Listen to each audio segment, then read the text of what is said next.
Hello everyone, welcome to our channel. இன்றைக்கி நம்ம சேனலில் லிவிங் ஏரியா டெக்கரேஷன் ஐடியாஸும் இப்படிலாம் வச்சுக்கிட்டா வீடு ரொம்ப அழகாக இருக்கும் அப்படின்ற டிப்ஸையும் தான் இந்த வீடியோவில் ஷேர் பண்ணியிருக்கேன். நம்ம சேனலை சப்ஸ்கிரைப் பண்ணாதவங்க சப்ஸ்கிரைப் பண்ணிக்கோங்க. வீடியோவை ஸ்கிப் பண்ணாமல் பாருங்கள். சில டெக்கரேஷன்ஸ்க்காக வெளியில் வந்து சின்ன சின்ன செடி இப்போ தான் அது வளர்ந்துட்டுருக்குது. வீடு பெயிண்டிங் ஒர்க் பண்ணுறப்போ அந்த செடி எல்லாமே கொஞ்சம் பட்டு போயிடுச்சு. திருப்பி இப்போ தான் ரீக்ரோத் பண்ணிகிட்ருக்கேன். அந்த செடியை ஃபுல்லாக வேறு பிளான்ட்டில் மாற்றி வச்சு. இந்த மாதிரி தான் வீட்டு என்ட்ரன்ஸில் ஒரு கணேசா ஸ்டிக்கர் வந்து ஒட்டியிருப்பேன். அது டைல்ஸ் மாதிரியே இருக்கும் பார்க்குறதுக்கு. இது மீஷோவில் தான் ஆர்டர் பண்ணி அந்த ஸ்டிக்கர் வாங்கினேன். வீட்டு நிலவாசலில் வந்து பார்த்திங்கன்னா சில பாசிட்டிவான பொருட்கள்லாம் ஹேங் பண்ணியிருப்பேன். அது பார்க்குறதுக்குமே ரொம்ப அழகாக இருக்கும். வாசலில் வந்து மஞ்சளில் 2 பக்கமும் கோடு போட்டு உருளி வந்து இந்த பக்கம் வச்சுருப்பேன். உருளியில் வந்து பூ 2 நாளைக்கு ஒரு தடவை மாற்றுவேன். என்ட்ரன்ஸில் வந்துட்டு அதான் சொன்னீங்கல்ல, பாசிட்டிவான ஒரு திங்ஸஸ் வந்து நான் ஹேங் பண்ணியிருப்பேன். ராமேஸ்வரத்தில் வாங்கின அந்த சோவி இந்த மாதிரி ஐட்டம்ஸ் தான் வச்சுருப்பேன். என்ட்ரன்ஸில் வந்துட்டு எடுத்த உடனே ஒரு யூனிக்கான ஒரு மேட் வந்து யூஸ் பண்ணியிருப்பேன். அது வந்து ஸ்கிப் ஆகாது, நம்மளை ஸ்லிப் பண்ணி விடாது. அதனால் அந்த மாதிரி ஒரு மேட் வந்து வாங்கி போட்டிருந்தேன்.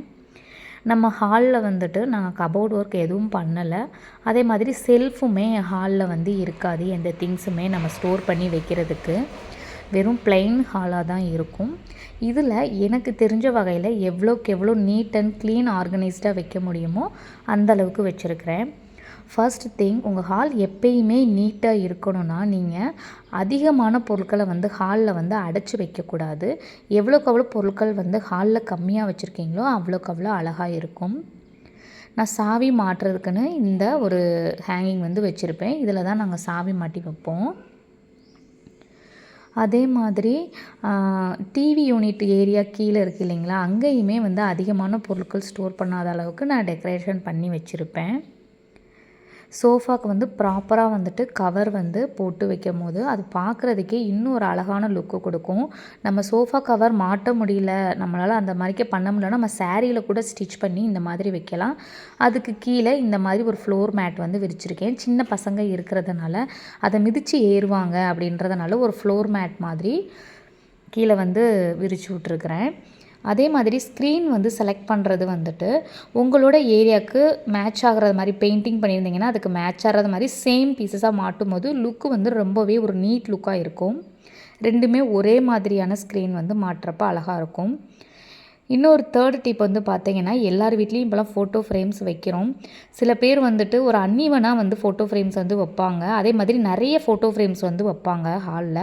அது பார்க்குறதுக்கு வந்து கண்டிப்பாக நல்லா இருக்காது. இந்த மாதிரி ஒரு ஆர்கனைஸ்டாக நம்ம வைக்கும் போது ஏதாவது 3-1 கார்னர் அந்த மாதிரி இல்லாட்டி ஸ்டெப் கார்னர் இந்த மாதிரி வைக்கும் போது அது பார்க்குறதுக்கே குட் லுக்காக இருக்கும். 4th விஷயம் என்னன்னு பார்த்திங்கன்னா, டிவி யூனிட் வந்துட்டு எல்லார் வீட்லேயுமே இப்படி ஒரு யூனிட் இருக்கும். அதுக்கு கீழே டேபிள் இருக்கும், இல்லாட்டி செல்ஃப் ஏரியா இருக்கும். அதில் தான் நம்ம புக்ஸு, பென்னு இது எல்லாமே போட்டு வைப்போம். அது பார்க்குறதுக்கே அந்த இடம் ரொம்ப மெஸ்ஸியாக இருக்கும். நம்மளுக்கு ஒரு நீட் லுக் இல்லாதது மாதிரி இருக்கும்.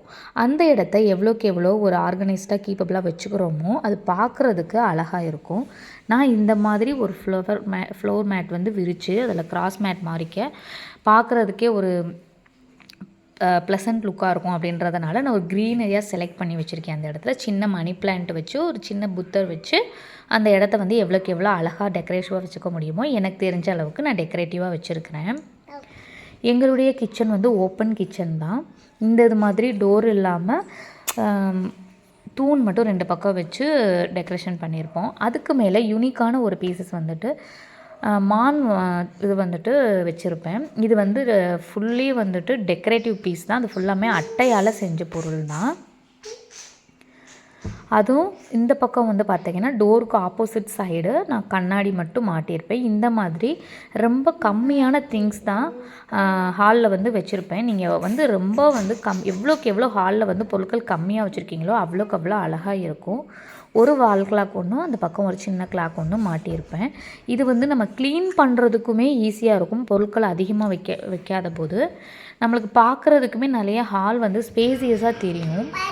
அதனால் நான் இந்த மாதிரி பண்ணியிருக்கேன். நீங்களும் இந்த மாதிரிலாம் ஃபாலோ பண்ணி பாருங்க. பொருட்கள் வந்து கம்மியாக வைக்கும் போது அந்த இடமே நம்மளுக்கு அதிகமாக ஸ்பேஸ் இருக்கிற மாதிரிக்கே தெரியும். ஒரு மாதிரி டஞ்சனப்பாக இருக்காது. எவ்வளோ பெரிய சின்ன ஹாலாக இருந்தால் கூட அது டஞ்சனாக வந்து கண்டிப்பாக தெரியாது. கண்டிப்பாக இந்த வீடியோ உங்களுக்கு யூஸ்ஃபுல்லாக இருக்கும்னு நினைக்கிறேன். தேங்க்ஸ் ஃபார் வாட்சிங். Keep supporting.